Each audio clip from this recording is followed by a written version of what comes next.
तो इस क्लास में अपने को पढ़ना है स्टैटिक मॉडिफायर्स। सबसे पहले स्टैटिक के बारे में पढ़ लें। क्लास स्टैटिक नहीं होती है, मेथड स्टैटिक होता है और वेरिएबल स्टैटिक होता है। क्लास पे सिर्फ दो ही मॉडिफायर लगते हैं। क्लास पे सिर्फ दो ही मॉडिफायर लगते हैं, या तो हम पब्लिक लगा सकते हैं या फिर हम फाइनल मॉडिफायर लगा सकते हैं। और एक एब्स्ट्रैक्ट अभी पढ़ा नहीं है, मतलब एब्स्ट्रैक्ट जब पढ़ लेंगे तब वो भी लगा पाएंगे। मतलब इतने मॉडिफायर क्लास पे लगते हैं, क्लास पे स्टैटिक मॉडिफायर नहीं लगता है। मेथड पे मॉडिफायर लग सकते हैं। जो मेथड होता है हमारा, वो मेथड तो सब कुछ हो सकता है, पब्लिक, प्रोटेक्टेड, प्राइवेट, सारे मॉडिफायर लगते हैं उस पे। फाइनल, एब्स्ट्रैक्ट, स्टैटिक, सारे जितने होते हैं सारे मॉडिफायर, मेथड और वेरिएबल पे सारे मॉडिफायर्स लगते हैं। तो अभी अपने को जो पढ़ना है वो स्टैटिक मॉडिफायर है। स्टैटिक मॉडिफायर, स्टैटिक मॉडिफायर जो होता है वो if a class, if a variable, if a method or a variable is static, we can access them outside the class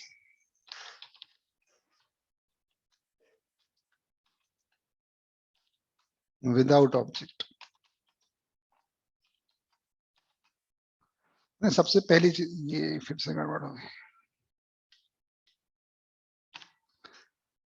सबसे पहली और सिंपल चीज क्या है कि अगर वेरिएबल या मेथड स्टैटिक है तो उसको हम एक्सेस कर सकते हैं क्लास के बाहर बिना ऑब्जेक्ट के। अभी तक जितना हमने सीखा उसके अकॉर्डिंगली हमको किसी भी क्लास के मेंबर को, जैसे बी क्लास है, इस बी क्लास के मेंबर एक्स को यूज करना है मुझे, तो बी क्लास के मेंबर एक्स को मैं तभी यूज कर पाऊंगा जब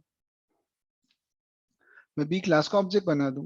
ये बी क्लास में एरर क्यों आ रही? क्लास ए, क्लास बी, कुछ और नाम रख लेते, कहीं से कॉन्फ्लिक्ट आ रहा होगा। क्लास एक्स रख देते उसका नाम। अभी भी दिक्कत है उसको, कहाँ प्रॉब्लम है?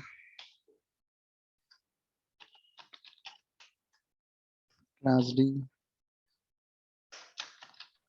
सर पब्लिक क्लास लिखा हुआ ना, इसलिए वो अरे पब्लिक उसी, क्लास ए शायद। अच्छा मजाक करेगा तू मेरे साथ। क्लास डी वो कहीं और से आ रही होगी। ठीक है, अभी अपन समझते हैं। अगर मुझे डी क्लास के मेंबर एक्सेस करना है, मतलब डी क्लास में लिखा हुआ एक्स वेरिएबल मुझे यूज करना है, तो मेरे पास सिर्फ एक ही रास्ता है कि डी क्लास का ऑब्जेक्ट बना दूं और उसके बाद डॉट लगा के उसको यूज करूं। D small d is equal to new D, ऐसा लिखूंगा। और इसके बाद d dot x is equal to 9, ऐसा लिखा मैंने। ऐसा लिखने से हम क्या कर रहे हैं, डी क्लास का ऑब्जेक्ट बना के उसके मेंबर्स को एक्सेस करते हैं। ये हम अभी तक जब से हमने जावा पढ़ना स्टार्ट की तब से हम ये करते आ रहे हैं कि हम क्लास का ऑब्जेक्ट बनाते हैं, ऑब्जेक्ट से उसके मेंबर्स एक्सेस करते हैं। तो ऑब्जेक्ट बना के उसके मेंबर हमने एक्सेस कर लिए, ये हम करते आ रहे हैं। तो स्टैटिक ने क्या करा, स्टैटिक क्या बोल रहा है, if a method or variable is static we can access them outside the class without object. मतलब अगर वेरिएबल स्टैटिक है तो, मतलब ये स्टैटिक लिख दिया मैंने, अगर स्टैटिक इंटीजर y लिखा मैंने, तो इस स्टैटिक इंटीजर को एक्सेस करने के लिए अब मुझे ऑब्जेक्ट बनाने की जरूरत नहीं है। मतलब मैं ये डी क्लास का जो ऑब्जेक्ट बना रहा था और उससे डॉट कर रहा था, वो करने की जरूरत नहीं है। उसके बिना भी मैं y को एक्सेस कर सकता हूँ। D dot y is equal to 99, ऐसा मैं लिख सकता हूँ। ये पॉसिबल है। देखो उसने एरर भी नहीं दी, आराम से चल रहा है। इसका मतलब ये हो गया कि आप लोग मोबाइल से देखते हो तो मैं फॉन्ट बढ़ाऊं क्या इसका, और ये दिखता आराम से? नहीं सर, दिख रहा है सर। तू कैसे से चलाता, लैपटॉप से, मोबाइल से? सेल फोन से सर, मोबाइल से स्क्रीन जूम हो मोबाइल, जाता है सर। अच्छा ठीक है। नहीं मतलब अगर नहीं दिखता हो तो मैं फॉन्ट्स बढ़ा सकता हूँ और नहीं सर, वैसे दिख, दिख रहा है, बाकी का दिख कंफर्म कर लीजिए। दिखता है तो चलो बढ़िया है, नहीं दिखता तो वहाँ चैट पे लिख दो, मैं इसके फॉन्ट इंक्रीज कर दूंगा और बड़े हो जाएंगे तो आपके मोबाइल से भी अच्छा दिखने लग जाएगा। ठीक है, तो अपन ने क्लास डी लिखा और इस क्लास डी में एक स्टैटिक वेरिएबल लिखा। अगर मैं क्लास डी में स्टैटिक वेरिएबल लिखता हूँ तो इसका मतलब ये हो गया कि इस वेरिएबल को एक्सेस करने के लिए मुझे ऑब्जेक्ट की जरूरत नहीं होती है। ऐसे ही अगर मैं स्टैटिक मेथड लिखता हूं तो उसको भी लिखने के लिए मुझे ऑब्जेक्ट, उसको कॉल करने के लिए मुझे ऑब्जेक्ट की जरूरत नहीं होती है। ये एक M1 मेथड लिखा है, इस M1 को कॉल करना है तो मैं बिना ऑब्जेक्ट के नहीं कर सकता, क्योंकि ये नॉन स्टैटिक है, इस पे स्टैटिक मॉडिफायर नहीं लगा हुआ। तो अभी अगर मैं कैपिटल D डॉट M1 लिखूंगा तो मना कर देगा, एरर आ जाएगी उसमें, ये नहीं कॉल होगा। क्यों नहीं कॉल होगा? क्योंकि डी M1 मेथड स्टैटिक नहीं है। जो स्टैटिक नहीं होता है उसको आप उसी तरीके से कॉल करते हैं, डी क्लास का ऑब्जेक्ट बनाइए, डॉट करके कॉल करिए। अभी M1 कॉल नहीं हो रहा, एरर आ रही है उसमें, है ना। वो बोल रहा है can not make a static reference to a non static method M1 of type D. ठीक है, अगर मैं इस पे स्टैटिक मॉडिफायर लगा दूं तो अब ये चलने लग जाएगा, ये कॉल हो गया, M1 मेथड कॉल होने लगा। मतलब जो जो स्टैटिक होते हैं उनको कॉल करने के लिए, उनको यूज करने के लिए ऑब्जेक्ट की जरूरत नहीं होती है। ये स्टैटिक की पहली कहानी। If a method or a variable is static, we can access them outside the class without object. हम उन्हें क्लास के बाहर बिना ऑब्जेक्ट के यूज कर सकते हैं। ठीक, ये पहली चीज हम समझ गए। दूसरी चीज, ये सबसे important, only a single copy of static variable is created which is shared by all the objects। है ना, ये सबसे इंपॉर्टेंट चीज है कि स्टैटिक वेरिएबल की सिंगल कॉपी बनती है, विच इज, मैंने क्या लिख दिया, only a single copy of static variable is created which is shared by all the objects. सही लिखा। मतलब स्टैटिक वेरिएबल की एक सिंगल कॉपी बनती है जिसे सभी ऑब्जेक्ट्स शेयर करते हैं, है ना। अभी हमको जरूरत पड़ेगी ड्राइंग शीट की, इसको जरा करो।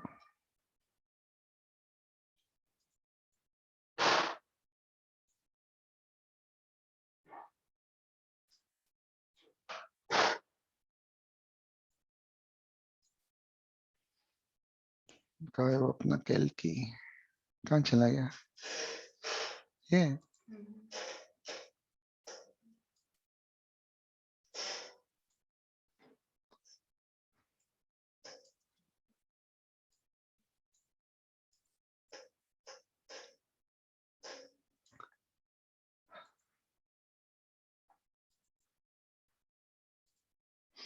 देखो, अभी मैं डी क्लास के बहुत सारे ऑब्जेक्ट्स बनाता हूं। पहले यहाँ पे अपन ने लिखा D, small d is equal to new D.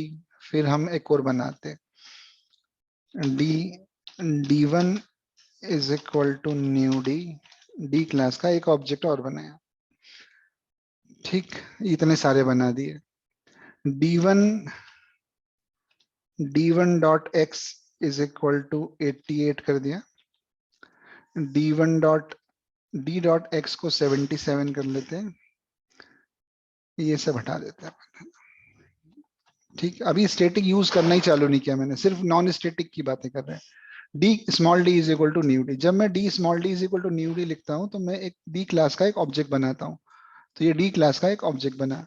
इस ऑब्जेक्ट की मेमोरी में जो नॉन स्टैटिक वेरिएबल्स हैं वो बनते हैं, जो नॉन स्टैटिक वेरिएबल्स हैं वो बनते हैं। मतलब इसकी मेमोरी में x बनेगा, इसकी मेमोरी में y नहीं बनेगा। इसकी मेमोरी में x बना और वो 0 हो गया। ठीक है, फिर हमने D small d is equal to new D बनाने से ये x बना, x में 0 हो गया, डी डॉट एक्स 77। तो यहाँ पे जो 0 था उसकी जगह पे 77 बन गया। ये हमारा 9 नंबर लाइन कमांड चल गया। फिर 10 नंबर लाइन पे हमने कमांड लिखा D D1 is equal to new D. मतलब हमने D1 एक नया ऑब्जेक्ट बनाया, उस नए ऑब्जेक्ट की नई मेमोरी बनी, उस नई मेमोरी में x बनेगा और उस x में 0 आएगा क्योंकि आपने नया ऑब्जेक्ट बनाया है। तो नया कंस्ट्रक्टर कॉल किया तो नया नई मेमोरी बनी, नया x बना, नया x में 0 आ गया। फिर D1 dot x 88, 11 number line, तो D1 ये रहा और D1 डॉट एक्स ये रहा, इसमें 88 कर दो, तो इसमें 88 कर दिया। तो इतना क्लियर दिख रहा है मेरे को कि लाइन नंबर 8 चलाने से, लाइन नंबर 8 चलाने से एक ऑब्जेक्ट बना, उसमें x बन गया। लाइन नंबर 10 चलाने से एक और ऑब्जेक्ट बना, उसकी मेमोरी में एक और x बन गया। मतलब मैं जितने ऑब्जेक्ट बनाता हूं उतने x बनते हैं। हर ऑब्जेक्ट के पास x अपना खुद का होता है, D1 का x अलग है और D का x अलग है। मैं D क्लास के 1000 ऑब्जेक्ट बनाऊंगा तो 1000 बार x बनेंगे, लेकिन इस मेमोरी में कहीं पे y नहीं बना। तो जो स्टैटिक होता है उसकी सिंगल कॉपी बनती, only a single copy of static variable is created. Static variable की एक सिंगल कॉपी बनती है। तो तुमने ऑब्जेक्ट बनाया हो या नहीं बनाया हो, वो y बाहर बनेगा, y की मेमोरी बाहर बनेगी, इन ऑब्जेक्ट्स में नहीं बनेगी। y की मेमोरी बाहर बन गई है, उसमें बाय डिफॉल्ट 0 भी आ गया है। अब तुमने ऑब्जेक्ट बना दिया तो उसमें x बन गया, एक और ऑब्जेक्ट बना दिया उसमें भी x बन गया, y इन दोनों के अंदर नहीं है। लेकिन y डिफाइन कहाँ पे है? क्लास D के अंदर डिफाइंड है। तो हम y को यूज जरूर कर सकते हैं d से, d डॉट वाई लिख सकते हैं और d1 डॉट वाई भी लिख सकते हैं, दोनों चीज लिख सकते हैं। लेकिन दोनों ही केस में वो यूज y कौन सा वाला करेगा? ये वाला जो कॉमन y बना हुआ है, इन ऑब्जेक्ट्स के बाहर बना हुआ है, वो वाला y यूज होगा, है ना। प्रिंट करा के देखते हैं, अभी अपने को सब समझ में जाएगा। System dot out dot println, हम पहले डी डॉट एक्स प्रिंट कराते हैं, तो डी का एक्स प्रिंट करो, ठीक है। फिर हम D1 का एक्स प्रिंट कराते हैं,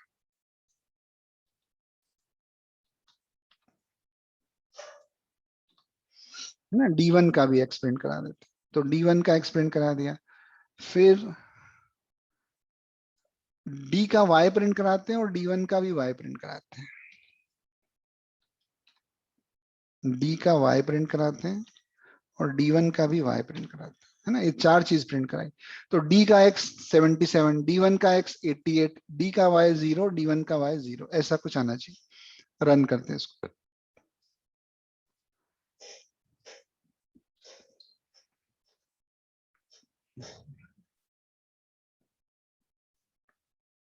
77, 88, 0 और 0। तो ये तो 77 हो गया, ये रहा 77 x। फिर D1 का x 88, तो 88 आ गया। फिर D का y और D1 का y दोनों मिला के 0 ही है।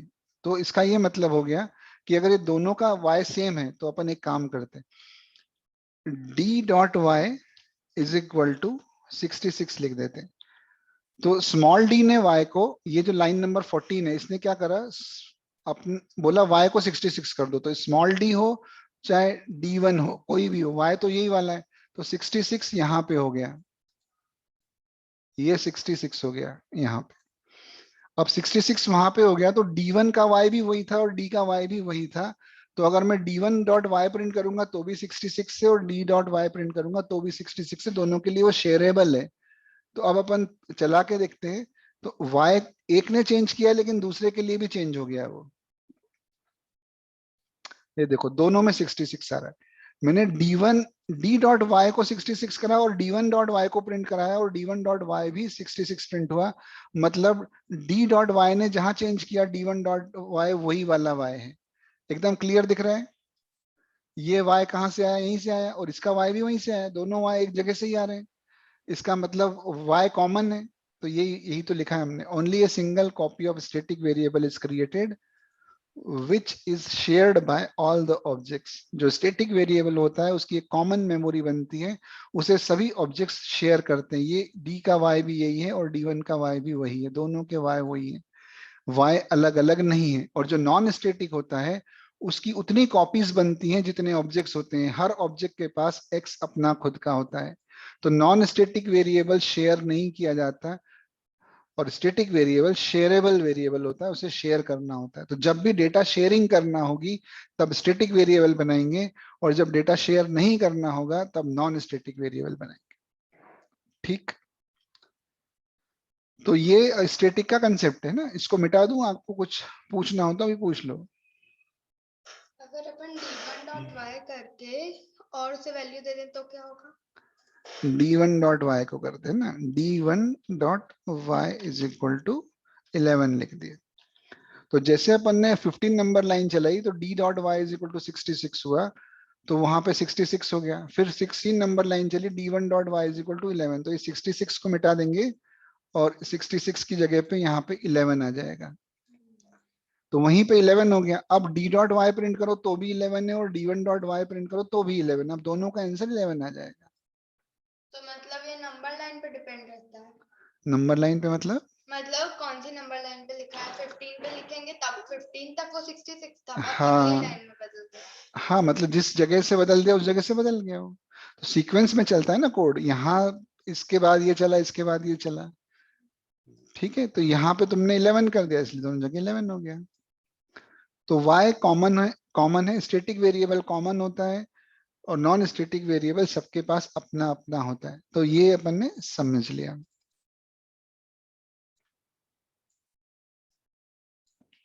ठीक है, तो स्टैटिक के कंसेप्ट में पहली चीज हमको ये समझ में आ गई कि जो स्टैटिक होता है उसको क्लास के नाम से इस्तेमाल कर सकते हैं, क्लास के नाम से भी इस्तेमाल कर सकते हैं। मतलब ये जो लिख रहे हैं अपन ऑब्जेक्ट से लिख रहे हैं, इसकी जरूरी नहीं, मैं इसको बिना ऑब्जेक्ट के भी लिख सकता हूँ। मतलब कैपिटल डी डॉट वाई भी लिख सकते हैं, ऑब्जेक्ट से भी लिख सकते हैं, दोनों तरह से होता है वो। इसको कैपिटल डी डॉट वाई भी लिख सकते हैं, तीनों सेम है, d dot y, d one dot y और कैपिटल डी डॉट वाई, सारे के सारे सेम है, सभी 11 आने वाले हैं।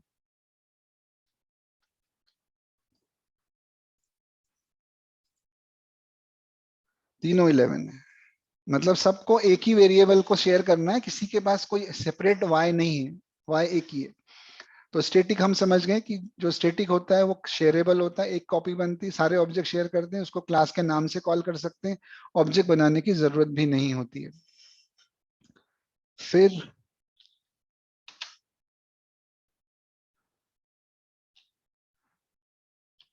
Static method can use static variables only. जो मेथड स्टैटिक होता है उसमें सिर्फ स्टैटिक वेरिएबल ही इस्तेमाल होता है। मतलब देखो, आप इसको ये कंसेप्ट समझते हैं, ये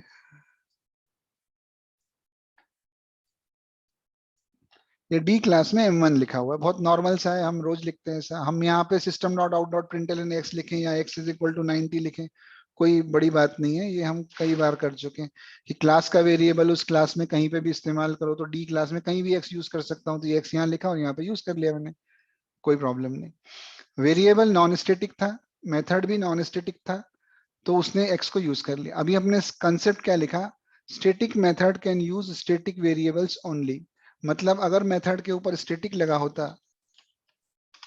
तो ये x में प्रॉब्लम आ जाती, ये देखो एरर आ गई, वो बोलता है मैं x को यूज नहीं कर सकता हूँ, can not make a static reference to a non static variable.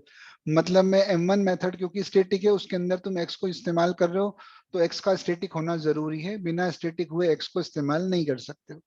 तो मेथड अगर स्टैटिक है तो आप उसके अंदर वेरिएबल भी स्टैटिक वाला ही इस्तेमाल करोगे बाहर से, है ना। इसको गलत नहीं समझना है आपको, बाहर से आप सिर्फ स्टैटिक वाला ही इस्तेमाल करोगे, उसके अंदर आप चाहो तो नॉन स्टैटिक लिखना हो तो लिखो। ये इसको आप स्टैटिक करो या मत करो, इससे कोई लेना देना ही नहीं। यहां कैसा भी लिखो, M1 के बाहर से अंदर क्या आएगा, M1 के बाहर से अंदर सिर्फ वही आएगा जो स्टैटिक होगा। तो बाहर से एक्स अंदर हम इस्तेमाल कर रहे हैं ना, तो वो स्टैटिक होना जरूरी। अंदर खुद का वेरिएबल डिफाइन करो तो कोई दिक्कत नहीं, इस खुद के वेरिएबल पे स्टैटिक लगा भी नहीं सकता मैं। क्यों नहीं लगा सकते हम, लोकल वेरिएबल स्टैटिक थोड़ी हो सकता। मेथड का वेरिएबल कैसे, मेथड का वेरिएबल कहाँ यूज होता है, मेथड का वेरिएबल मेथड के अंदर यूज होता है। ये ब्रैकेट जो, ये क्या हो गया, बंद ही नहीं हो रहा। मेथड का जो वेरिएबल होता है वो मेथड के बाहर जाता ही नहीं है। तो जो चीज मेथड के बाहर ही नहीं जाती, और स्टैटिक की डेफिनेशन क्या है, उसको हम क्लास के नाम से इस्तेमाल कर सकते हैं। तो ये जो वेरिएबल y है, ये मेथड के बाहर तो दिखता ही नहीं है, इसको मैं मेथड के बाहर से यूज ही नहीं कर सकता। और जबकि स्टैटिक की डेफिनेशन में लिख दिया है कि मैं क्लास के बाहर बिना ऑब्जेक्ट बनाए उसको इस्तेमाल करूंगा, मतलब कैपिटल बी डॉट वाई लिखूंगा। तो कैपिटल बी डॉट वाई लिखना संभव ही नहीं है, क्योंकि वो तो मेथड के अंदर डिफाइंड है। तो तुम अगर इसको स्टैटिक करोगे तो वो एरर दे देगा, ये स्टैटिक नहीं हो सकता, है ना। ये जो y वेरिएबल है, एरर आ रही है उसमें, वो बोल रहा है इलीगल मॉडिफायर। ये मॉडिफायर यहाँ नहीं लगा सकते, मेथड के अंदर का वेरिएबल स्टैटिक नहीं हो सकता, क्योंकि स्टैटिक लगाने के बाद मैं इसको कहीं भी ले जा सकता हूँ बिना ऑब्जेक्ट बनाए क्लास के नाम से। और क्योंकि वो मेथड के अंदर लिखा है वो बाहर जा ही नहीं सकता, तो स्टैटिक लगा दोगे तो भी नहीं जा सकता, इसलिए उसको स्टैटिक लगाने ही नहीं देगा। ठीक है, इतना समझ गए हम कि स्टैटिक मेथड के अंदर सिर्फ स्टैटिक वेरिएबल ही यूज होता है। स्टैटिक जो भी लिखेंगे हम वो मेथड के अंदर का वेरिएबल स्टैटिक नहीं हो सकता, स्टैटिक वेरिएबल सिर्फ क्लास में हो सकता है। फिर हमें ये भी समझना है कि अगर वेरिएबल मेथड को स्टैटिक कर दिया तो ओवरराइडिंग कैसे होती है ना। मेथड पे स्टैटिक लगा दिया, अब ओवरराइडिंग का क्या होगा। क्लास सी एक्सटेंड्स बी, ऐसा लिख दिया। अब सी एक्सटेंड्स बी लिखा मतलब बी क्लास में सारे मेथड्स इनहेरिट होके आएंगे, मतलब ये M1 मेथड यहाँ पे आएगा और मेरे को इसको रोकना है तो क्या करना पड़ेगा, एग्जैक्टली सेम नाम का मेथड लिख दूंगा, रिटर्न टाइप सेम, नाम सेम और पैरामीटर सेम। ऐसा कर देने से सुपर क्लास का मेथड सब क्लास में नहीं जाता है। तो ये ओवरराइडिंग का बिल्कुल सिंपल सा कंसेप्ट है। सुपर क्लास बी में नाम सेम है, रिटर्न टाइप सेम है, पैरामीटर सेम है, पूरा सिग्नेचर सेम है, इसका मतलब ओवरराइडिंग हो चुकी है, अब कोई प्रॉब्लम नहीं है। तो फिर अब हम इस पे लगाते हैं स्टैटिक। अब मेथड पे स्टैटिक लगा दिया, मेथड पे स्टैटिक लगाते से ही उसकी ओवरराइडिंग में प्रॉब्लम हो गई। यहाँ पे देखो एरर आ गई, वो बोलता है ये गलत हो गया। गलत क्या हो गया, स्टैटिक मेथड को ओवरराइड करके स्टैटिक ही करना पड़ेगा। नॉन स्टैटिक मेथड ओवरराइड करने के बाद नॉन स्टैटिक ही रहेगा और स्टैटिक मेथड ओवरराइड करने के बाद स्टैटिक ही रहेगा। अगर यहाँ पे स्टैटिक लगा है तो आपको यहाँ स्टैटिक लगाना है, और अगर यहाँ स्टैटिक नहीं है और आप उसको स्टैटिक करोगे तो ये नहीं हो सकता है ना। सेशन खत्म हो जाएगा तो फिर से ज्वाइन करेंगे क्योंकि स्टैटिक खत्म करके रहेंगे अपन। ठीक है, तो जी सर। ये मेथड हमने नॉन स्टैटिक था तो वो नॉन स्टैटिक ही रहा ओवरराइडिंग के बाद।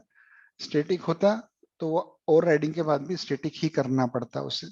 ठीक है, इतने कंसेप्ट समझ गए हम, कोई डाउट नहीं है इसमें। ठीक है, मैं बंद कर रहा हूँ इसको, वापस कनेक्ट करेंगे आप लोग।